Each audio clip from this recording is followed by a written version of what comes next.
Hello guys, ഇന്ന് കാട്ടിലൂടെ ഒരു നടത്തമായാലോ? ഇത് ട്രിപ്പൊന്നും അല്ല കേട്ടോ.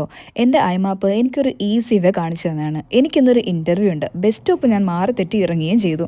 അതുകൊണ്ട് ഞാൻ ഈ വഴിയെ നാട്ടിലായിരുന്നപ്പോൾ ഗൂഗിൾ മാപ്പ് നോക്കി ഞാൻ വഴി തെറ്റി പല വഴിയും നടന്നിട്ടുണ്ട്. എല്ലാവർക്കും ഗൂഗിൾ മാപ്പിനോടൊപ്പം വഴി തെറ്റിയ ഒരു എക്സ്പീരിയൻസ് ലൈഫിൽ ഒന്നെങ്കിലും കാണുമല്ലോ. എൻ്റെ ഉള്ളിൽ ചെറിയൊരു പേടിയുണ്ട് കേട്ടോ. കാരണം ഇവിടെ ഒരു ഈച്ചക്കുഞ്ഞു പോലും ഇല്ല. പക്ഷേ എൻ്റെ മാപ്പിനെ ചേച്ചി കോൺഫിഡൻ്റ് ആയിട്ട് ഇത് തന്നെയാണ് വഴി എന്ന് പറയുമ്പോൾ ഞാനും ഈ വഴി തന്നെ വെച്ച് പിടിച്ചു. ശരിക്കും ഞാൻ ഈ കാട് ആസ്വദിക്കുകയാണ് കേട്ടോ. എന്ത് ഭംഗിയാണ്, പക്ഷികളുടെ കരച്ചിലും ചെറിയ ചീവിടിൻ്റെ സൗണ്ടും ഒക്കെ ആയിട്ട് നല്ല വൈബ്. എന്നെ എന്തൊക്കെയോ ജീവികൾ കാലിലും കയ്യിലും ഒക്കെ ആയിട്ട് മാറി മാറി കുത്തുന്നുണ്ട് കേട്ടോ. പക്ഷെ ഞാനതൊന്നും വക വയ്ക്കാതെ മുന്നോട്ട് തന്നെ നീങ്ങുകയാണ്.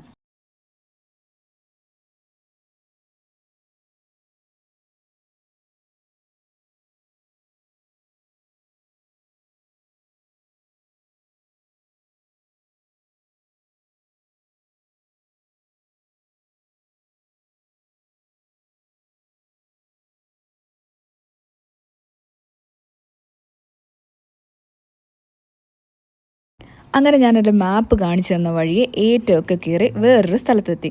അപ്പോഴാണ് ഞാനൊരു കാഴ്ച കാണുന്നത്. ഇത് കഴിഞ്ഞിട്ട് വഴിയില്ല, കണ്ടില്ലേ? എങ്ങോട്ടും പോകാൻ വഴിയില്ല. ഞാൻ ശരിക്കും സ്റ്റക്കായിപ്പോയി. അപ്പോഴും മാപ്പ് പറയുന്നത് നേരെ പൊക്കോ എന്ന് തന്നെയാണ്. അതുകൊണ്ട് ഞാൻ എങ്ങനെയൊക്കെയോ വലിഞ്ഞു പിടിച്ച് നേരെ തന്നെ പോയി. തിരിച്ചു പോയാലോ എന്ന് എൻ്റെ മനസ്സ് എന്നോട് പറഞ്ഞാണ്. പക്ഷേ ഞാൻ ഇപ്പോൾ തന്നെ ഒരു 20 മിനിറ്റ്സോളം നടന്നു.